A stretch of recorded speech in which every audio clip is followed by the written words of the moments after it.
Hello, and welcome back to my channel, Country Conversations with Diva D. You asked for it. I'm about to bring it to you and give it to you real and raw like I do. Are you ready? Are you ready for all the Queens Man recap? We have been waiting for this one, haven't we, guys? Now, this is one of the videos that I also get some of my highest views on. I appreciate it. I appreciate it. But we need more people. Share this video, like, comment, and subscribe, and then you will be entertained by my recaps. Country Conversations with Diva D again. How you doing? In honor of Mother Wendy. Are you ready? Let's get on into it. Well, the episode opens up and it's terrifying, right? And it's Tandy and Trouble and Rayshawn and Champ, right? We're back to the robbery, right? And Trouble is telling Tandy to open the safe. Oh, nasty ass Tandy. And Rayshawn is panicking, so they had to get him out of the room because he's beating um, the little mayor person who's just as nasty as Tandy, darn near to death. And we will see where things go from here with Rayshawn. Everyone is concerned about Rayshawn. Are they concerned about Rayshawn because of his, you know, are we concerned about Rayshawn because he has panic? Or are we concerned about Rayshawn because of his sensitivity? Man, that is what Cat is talking about. They have, gaped him, so his boot hole is still tender. So Tanya is saying, my husband is running for mayor. Please, please, please. They should have beaten her ass. If they didn't want to take her out, they should have beat her like they beat that husband. Because, honey, she is a mess. I'm so sick of her nasty behind. I was about to say something. But I have to remember, I'm on a public platform and we are on the YouTube, and the YouTube monitors certain things that you say. Even a little small country creator like me. So we got to be careful, but I'm going to hold back. So everything is popped off in that apartment where the so-called flash BOMB went off. And it's a all-out bun fight. Put a G in front of it. And next thing you know, the scene changes over and they get back to Rayshawn still beating the hell out the mayor. And then right after the gunfight in the next scene, we see Madam. And what do we see? Pops. Pops is on the guillotine, baby, and he is chunked him up in a permanent manner. Or is he? Now at this time, you know how my mind works. If you follow me on YouTube, you know how my mind works. My mind is working like, hey, how did Pops get on the guillotine when he was about to get, exploded? When the dude put his finger on his thumb on the thing, now he's in the basement of the same area where they had the bun fight. Somebody talk to me. Drop down in the comments to explain that ish to me. That's that Tyler Perry, right? Everything that I see that don't make sense, I'm gonna blame it on fucking Tyler. Now, so we do suspect that Papa Madam is gone, right? So she's talking to Blue, and Blue is trying to comfort her, and she tells Blue that Papa Madam really wasn't sick. He was definitely in his right mind. But even though the actor who plays Papa Madam does that in such a good way, that catatonic state, I was looking at him like when the show first aired, if you remember first season, I was like, ain't nothing wrong with that man. And some of the people that's in my group are really asking dumb A questions about this man, his mental state, and him being in a catatonic state. Come on, guys. If you saw her confess that he was fine, then you should know damn well better than to think that he was sitting there peeing and ishing in his pajamas and nothing, and he didn't, have to play the role of being really in that catatonic state. Come on, come on. You have to do everything, including the pissing and the ishing and the booty, and not washing your own ass. Remember, the nurse was giving him egg, giving him egg, right? Remember that? Duh.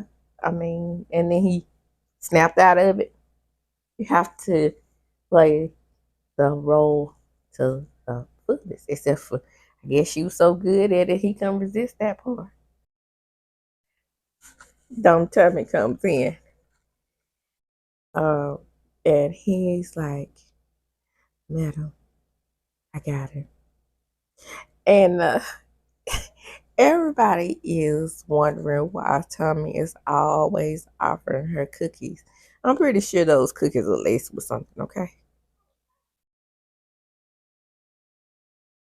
So even in her moment of grief, when Tommy asked her, "What does he? What does she want him to do with the body?"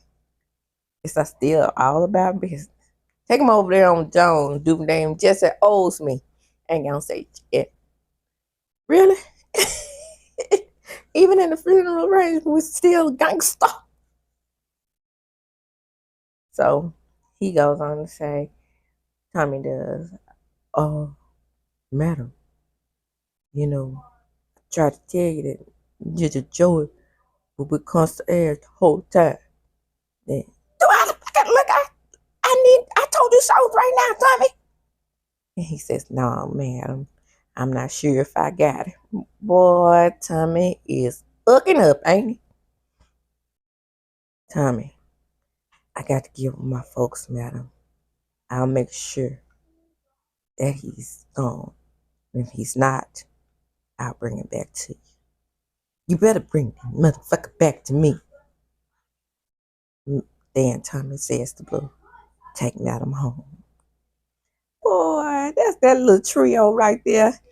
Dumb, smart, and smarter. Tommy done it. Madam is smart. But Blue is the smartest of all. Now, I know Blue is the secondary character, but Blue is always thinking on her feet even when Madam is taking missteps, because Madam will go off half-cocked. And we will see this in a later scene when she approaches her sister. So back to Nasty Tandy. Well, the detective is in this scene, and we're back at the house, and the DA is there, and everybody is questioning Nasty Tandy on what could have possibly happened. And the DA and Tandy, they have a hard on for Madam. So they naturally think that Madam sent trouble there. But we all know that this was a scheme that Trouble and Dum Dum and um, Champ came up with that on their very own. But now they are very nervous. Back at the house, Champ is saying, "Oh man, he went too far. He went too far." And then Trouble is like, "I don't give a fuck. Look what they did to him." And Rayshawn is in shock. And then they found out they really have more money than they actually went there to get. And they decide to stiff Rayshawn, give him his cut, and not as nearly as much as they got, because they thinking to themselves like, we are the ones who encouraged her to go in the safe, you see. And so Rayshawn is still in shock, so he's in the shower. I thought he was about to delete himself in that shower. Now, in the next scene, we are at Fuego's house. Fuego, Fuego. Now they decide, Trouble, Champ, and Rayshawn decide to go into work because they don't want the club people to be suspicious. So back at Fuego's house, he's hacked. So the computer hacker says, "You hacked me, so I hacked you." But they tell Fuego that he was set up. Fuego is a smart guy. I cannot believe his behind and figure that out on his own. Now this recap is gonna be kind of long because it's a 2 episode return recap. So they dropped 2 episodes. We are appreciative of that. So just stick with me. Don't forget to like, comment, and subscribe on the video. So we find out that the DA has been watching Detective Davis all along. She never trusted her. She never liked her.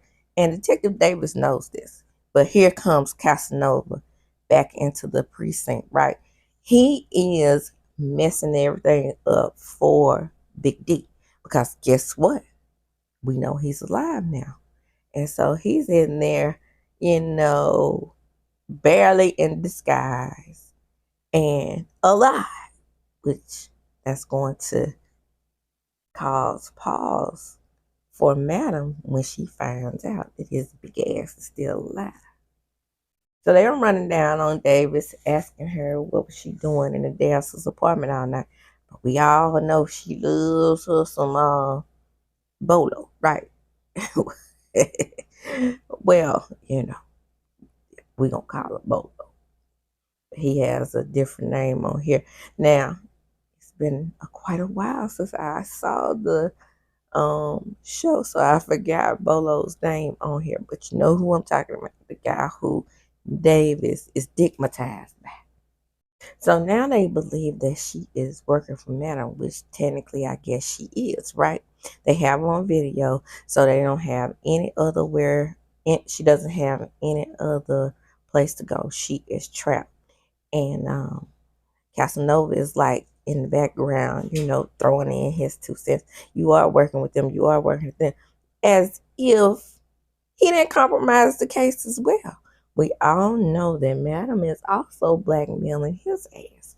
Remember, she knows where his family is. And so the detective said, the DA said she will be talking to the Detective Davis's chief. So now she's in a compromised position and doesn't know where she's going to go from here. So basically, she knows that she's been set up, but they have so much video footage on Madam that Davis is ready to go in. But Davis can't do a thing. Her hands are tied because she has compromised the case. And the next thing, Trouble thinks she's got an S card, right? Because she sees Casanova. And she's like, that nigga's a lie. And just a side note, Trouble's character has been getting on people in the group chat's nerves. So I'll give my analysis of Casanova right quick here. Yeah, she's a little overzealous, but in a way she's really, really loyal to Madam. We'll see how Madam handles her in the future. Back at Madam's, Tommy still offering cookies. Madam says, no cookies. She had me up for 2 days. So Madam is telling Tommy that she wants to get on done quickly. He advises her to be careful because they've gotten Joey and they took care of him and cut him up in 1,000 pieces. But Blue says that's not quite enough. And then Tommy says, we know, because they still haven't retaliated about the wife. Now, I know this is a show, this is a really good show, but in my opinion, Concierge had already told Madam what his moves were and how they moved the Mexican cartel not to mess with Lotus yet. And she jumped the gun in that situation. It's been many situations when she does not play things smart in my opinion. So that's what Blue is there for. So remember, I said that Blue is smarter than she is. And maybe Blue was in some type of special ops or something. But she gives me more level headedness, I would say. Now, in this scene, she is ready to get dressed to go to the club because she's letting Tommy. Now, she's been level headed here because she knows concierge. So she's like, okay, we small town compared to concierge. Because remember, in season 1 or 2, I can't remember which one it is, she knows that he has White House back. So she's like, he is on some next level shit. So you little motherfuckers can't handle him. We need to think. And here's where I find Madam to be coming back into herself, right? All that half cock mess, ridiculous. I blame Tyler Perry. I told you every stupid thing that she does, I'm gonna blame Tyler Perry. Now her next move is to get back into normal life, so she's ready to go back to the club. They don't agree with her, but she's like, I know what I'm doing. Yeah, you know what you're doing. You got to show normalcy in this situation. That's Madam playing it smart again. So now we're ready for Miss Carr, right? She's sitting in the car. She receives a phone call, and the phone call is from da da da. Nobody knows. However, they let her know that Pops is dead. Now, what's the first thing she's going to want to do? Confront Madam. So, because they're going to have a run-in at the nursing home because Madam's going to go there before she goes to the club. So, let's see how that turns out. Back at the club, we got the Rage Cajun. So the Rage Cajun is saying, Dawn, come on now, talk to me. Because, he knows that she saw Casanova's so-called body. And Diamond's like, no, no, no. Being her overly dramatic self. She said, did you fix my tires? That's all I need to know. And she said, no. And he's like, but we got to talk about this. She says, no, just get ready. Now, we're at the club now, remember. He's begging her. Dee, did you talk to Madam? Give me your music and head back to the dressing room is what she said. He's begging her. Dee, tell me, did you talk to Madam? Give me your music and head back to the dressing room, she said. Now this is the raging Cajun. Baby, in that little group, I found out that his girlfriend was clocking us in the group because we were talking about how fine he is. Now, to me, it don't have anything to do with his light-skinned complexion and his long curly hair. No, it's the accent. So that was all I said, but the girls was like, he's so fine. He's like, hold up, bitch. We were like, is that really his girlfriend? Oh, yeah, she's in the group and she got kids with him. Child, bye. I'm going to tell you a little something, something, you know. I told her, I said, girl, you got a lot of worries ahead of you because he's on this show. He's been a stripper. Sis, I know you don't think that dude is loyal. These hoes ain't loyal. He finally gives her the music. And by the way, to the girlfriend again, yeah, she's going to be windmilling a lot. And as long as he's on this show, he's going to be windmilling a lot in that group. So facing Midnight as punk ass. Face punk ass. And Midnight walk up. Now, I don't like either one of these characters. But you know what about Midnight that I like more than Face? Face is a punk ass. Biatch.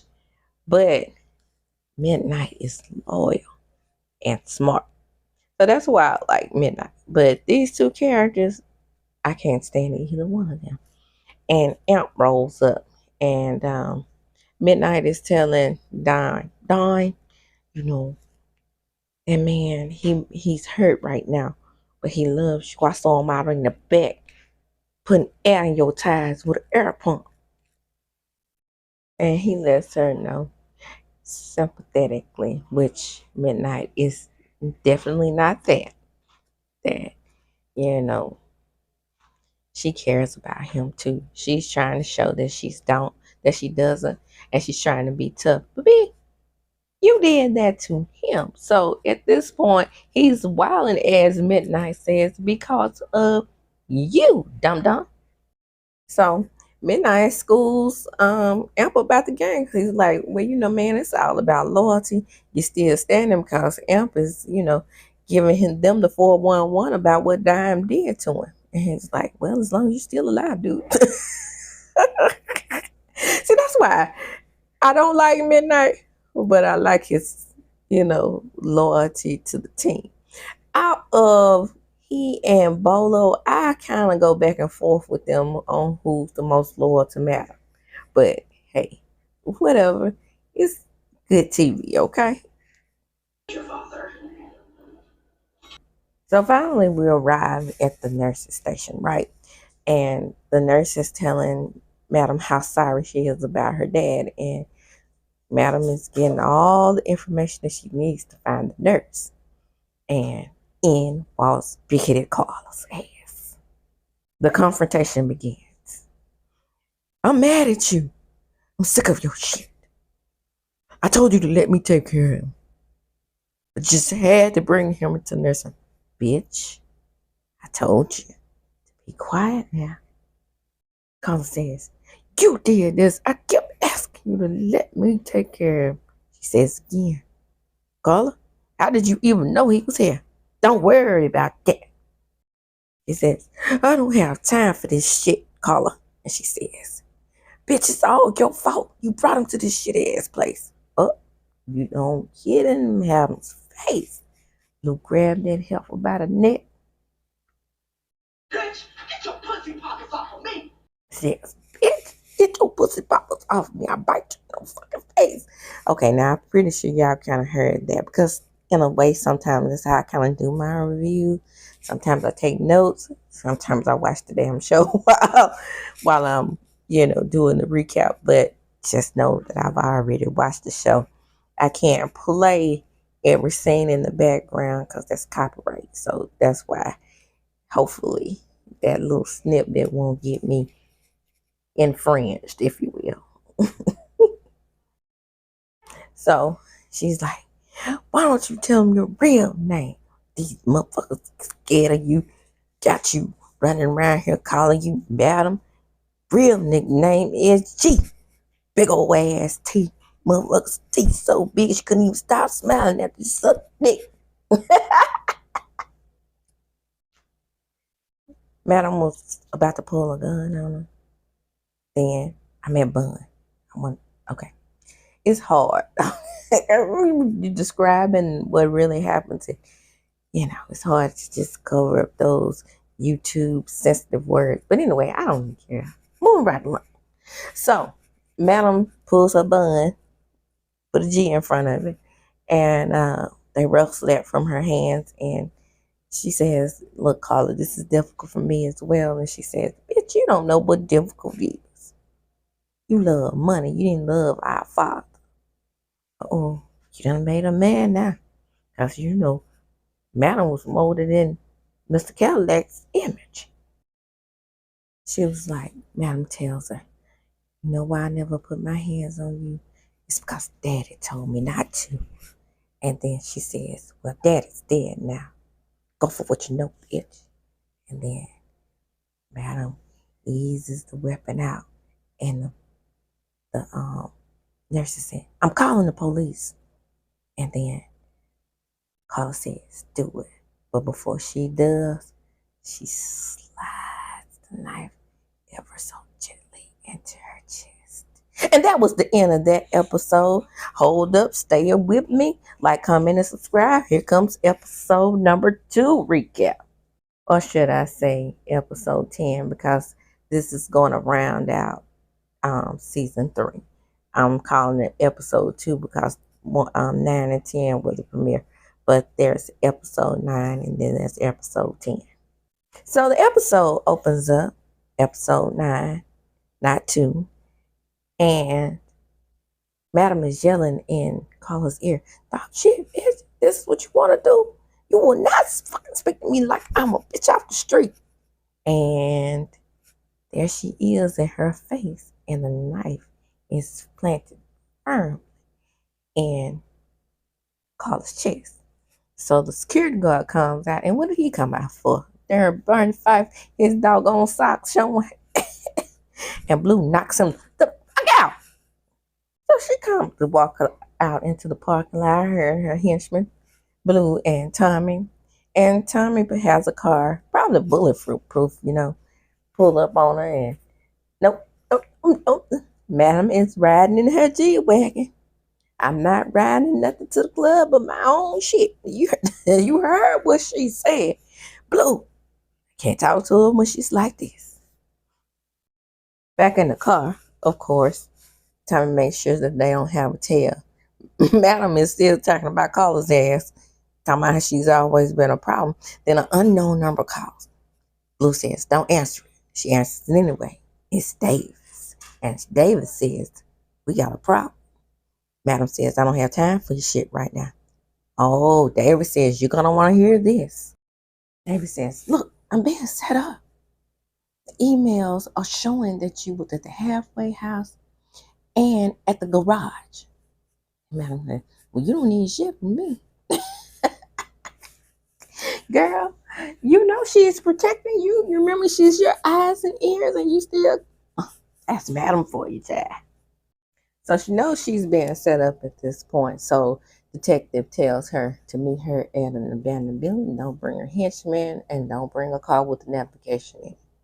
So Madam in turns relays the information to Tommy and Blue, and they realize that concierge is moving in silence because remember, concierge was supposed to leak this information. Back at the club, they are still ragging good old Baby D, Big D, allegedly. They ragging him about taking your tips and screwing a girl. And Amp says, man, I'm out of here. I'm not messing with that nigga. And man, I was like, man, y'all got to get with it. This nigga ain't got nothing on my dick game because we all got to get this money. There's Midnight thinking again. I don't know what's up with Face. But then we find out right in this scene that Face is older than everybody. So, maybe he is a Face.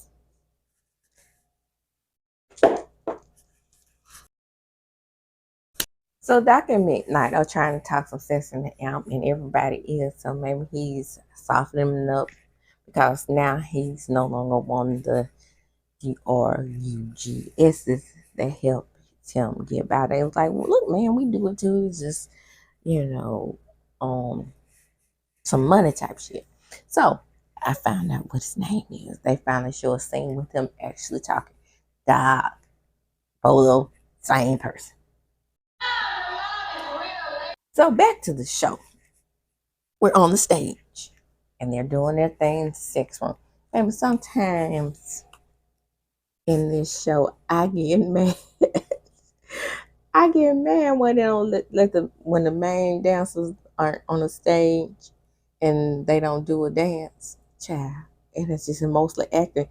For this show, I have to have my main stage dancer sing. That's just me, okay? So, Trouble and Champ are in the amateur dressing room. And Dime lets them know they have a VIP. So, they know they don't usually get VIP as amateurs. So, they know something is up. So, when they find out what's up, old Nasty Candy is in the VIP room. And she's trying to get them to tell her who sent them to her house. So, they lie. Oh, it's getting good, baby. They tell her that, yeah, Madam did something. Now, clearly, Trouble was being sarcastic, but dumbass Tandy thinks she's serious. So Champ confronts her and says, man, you shouldn't have told her that was Madam. Champ says, Trouble says, don't worry. She's not going to check Madam. Tandy's on a warpath, her little nasty ass. But, they made sure she wasn't wearing a wire. She just said she told her that to get rid of her little nasty ass. But, of course, she goes nowhere. She's on the warpath searching for Madam. Now she knows she can't handle Madam. But baby, a nasty Tandy thinks that she's playing it smart right now. Mm. Nasty Tandy goes back out to the dance floor and she runs in the face and face like, let me go on and put that on you. Let me take you to the VIP room. She don't want to face her ass no more. That's old me. So Tandy thinks that Babyface is still Rashawn's pimp. And he's like, you don't need nothing. I'll take care of you. And she's like, nah, I want Rashawn. Tell her back. Madam Blue and Tommy walks in. Oh, snap. Champ and Trouble can't even concentrate on the stage. They see Madam. And now they see Nasty Tandy go back into Madam's office. So she has enough nerve to try to confront Madam and tell us that she wants her money back. That's all she wants. And then Madam like, girl, I don't know what the fuck you talking about. She said, you know where my money is. They told me you sent them to my home to rob me. No, the fuck I didn't. And then Blue's like, girl, get the fuck out of here. Okay. So in this scene, we know that Madam has no clue what Trouble Champ and Rashawn did. But you know Madam, she like gives him mad respect for attempting to run up on Tanner. It's like, Madam don't care that was your little nest egg to get away from your little Caucasian husband who has those sexual quirks and irks, who probably placed them upon you because you his bed wench. I said what I said. So Madam tells her, you know, my problem, your problem now, because hell, I done sent her ass over there. But if I did, then she's a snitch. So she's not loyal. But if I didn't, that mean the bitch done lied on me. So now we got the same kind of problem. So what's up? I'm in the clear? No, bitch. You're not in the clear. You did some sick ass shit to Rashawn. So in my eyes, y'all are even. Okay, Madam, stick to the plan. Stick with your dancers, girl. Stay loyal to them, even though they lied on you. I like you. So Blue, once Dirty Nasty Candy walks out the office, Blue says, you believe her? And she's like, fuck yeah, they took her money. All I want to know is why the Trouble lie on me. And then Blue says, you want me to handle Trouble? Nah, not right now. Got too much other shit to deal with. We got to go take care of that nurse. Baby.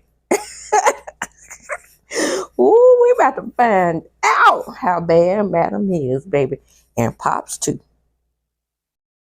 So she's up on the stage dancing Trouble is, and she noticed that she came out of the office. Then she said, bitch, you better get you some life insurance. Champ walks up on Trouble as Nasty Tandy is leaving. And then he's like, that bitch snitched. And he's like, no. Madam would have came from us by now. Yeah, but you kind of don't know Madam Daddy did. So, yeah, she's going to probably handle you guys. She don't like liars. So Trouble walks up on time and I got to see Madam. No, the fuck you don't. What you want? Casanova's a lie. So she's trying to use her trump card, right? And Tommy may like he doesn't believe her, but she has planned to sit him down and she lets him know what she saw him playing as some homeless man and shit. That nigga dead. No, he's not. She's telling the truth. Nasty Tanner walks up on Big D. And Big D wants to take her to the VIP. And then he's like, let me give you one of those VIP dances. I want stiff. Oh, nasty heifer. So, again, faces are always jealous when the young D gets his pee.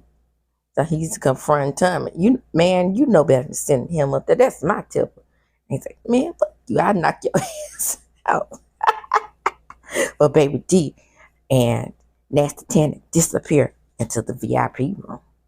What's going to happen with them? So Blue goes into the VIP, not the VIP, but the main stage dancer's dressing room, and she runs into Fuego and Amp. She tells Fuego she tells Amp that Madam wants to see him.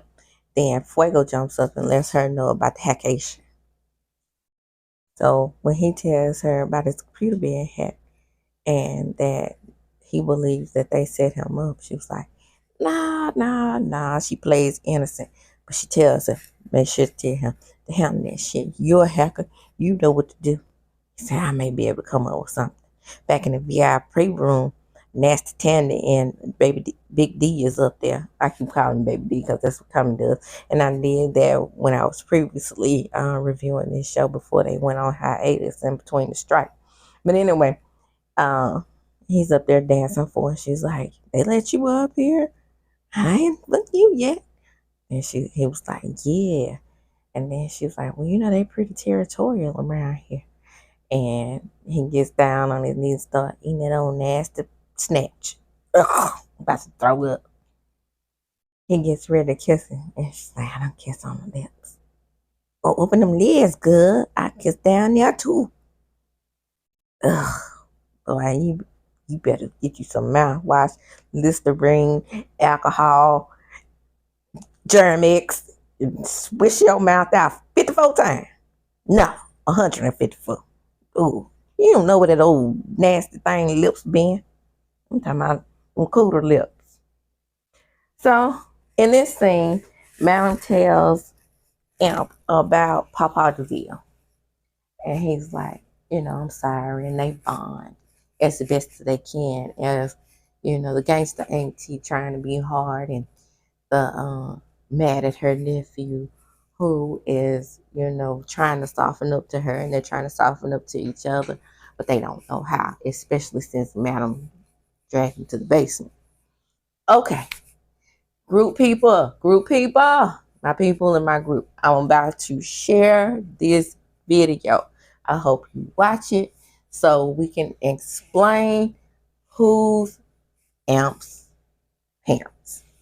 Now, I've been watching this show since day one, and the moment I saw him and she was calling him her nephew, I was trying to figure out who the parents were as well. It has never been explained on the show. According to the people who have read the book. Now, a gangster pimp ass Negro like Papa DeVille is going to have children all over the place, right? So apparently he has other children, people besides Carla and Matt. And this child is a product of his other children, which is one of Madam's outside brothers. Y'all got it? Good. I hope this is not disgusting this group any fucking more.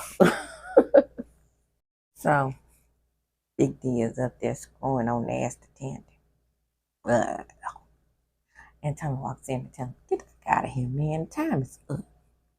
He looking back at it. That old nasty mother must have been good to him because he looked back at her and told him, call me. The fuck? I hope Big D did at least get himself put a baby wipe on that thing. Something. Did a whole bath or something, because he goes back up on the stage and starts dancing. Now he done been up in old nasty Tandy. And I believe he was up in them old nasty snatch raw. Well.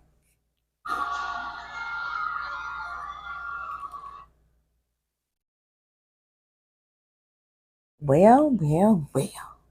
So Tommy goes ahead and tells Blue the information that Champ and Trouble have on Casanova. Now he's siding the fuck out of Big D. Of course he is. Wouldn't you? He told him about some bullets that didn't bleed out. That didn't make people bleed out. Blue is smart. She looked it up. She was like, you know what? I didn't believe in that shit, so I looked it up. And he said, well, we got a problem. And she said, well, you better find out what that problem is before Madam finds out. Casanova. So they gonna get him, right? They gonna get Big D. And she says, not right now. Why? Madam walks up on the scene with a gangster lean. And then Trouble runs up on her and says, Madam, I gotta talk to you. And she said, Tommy looks back at her. Man, what I tell you before you get your ass knocked the fuck out. No, Tommy, no, Tommy, no, Tommy. You messed this up.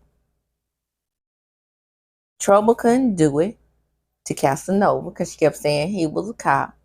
She snaked out of that. But at the same time, so didn't you. So you can't be taking your little mess up problems out on her. So Amp comes out and he's like ready to talk to Don. And he's like, Don, I fucked up. She's like, yeah, bad. And he says, so did you. We square, right? No, we not square. Then she's like, because when you fucked up, you went for the jugular. And he says, pun intended. She says, no, bitch, I got to work. I'm not talking about that rank, bitch. You was screwing up on a doggone towel rack and took her out. Yeah, he deleted the bitch on towel rack. That did happen. It was an accident. So Big D is up on the stage. He got a little banana in his pocket. I would put that on the pip, but hey, we're not going to go there. I'll just put it in your imagination. It's nice. Leaning to the right. And I don't know if it has a curve and a hook in it, but all I'm seeing is a nice print. Okay? Okay. But anyway, Diane walks off and leaves Amp standing there. In the next scene, we're going to find the nurse. The nurse we've all been looking for. So she walks in to the nurse's house and she grabs her by the throat. How much they pay you, bitch? Then she pulls out the gold bun and she goes to shoot all over the house. And then Pops. Who? Not Pops. Papa DeVille. Papa Matter. Hey. So there is the cliffhanger. Papa DeVille is alive. That's the end of a 2-episode recap. You gotta love it, gotta love it, gotta love it. Come on in, come on in. This is Country Conversations with Diva D. The next episode that has popped up on my TV is Black Hamptons. I keep promising you guys Black Hamptons. I'm going to give it to you real and raw like I do, but I want to complete these other shows that's going out that is not really getting any views and not getting any interest. But I am the type of person to like to finish what I started, so I don't want to end Basketball Wives, this season without finishing what I started. So we have the finale that I'm going to go ahead and do, and then we have the reunion, and then I'm going to be through with Basketball Wives. Maybe not Atlanta, but definitely LA. It was boring as I'm just going to keep it real with you. But with that, I'm going to close. Like I said, 2-episode recap of All the Queen's Men, episode 9 and 10 of season 3. And as I do when I close, I'm going to chunk them up. Deuces. Again, like, comment, and subscribe, and share the video.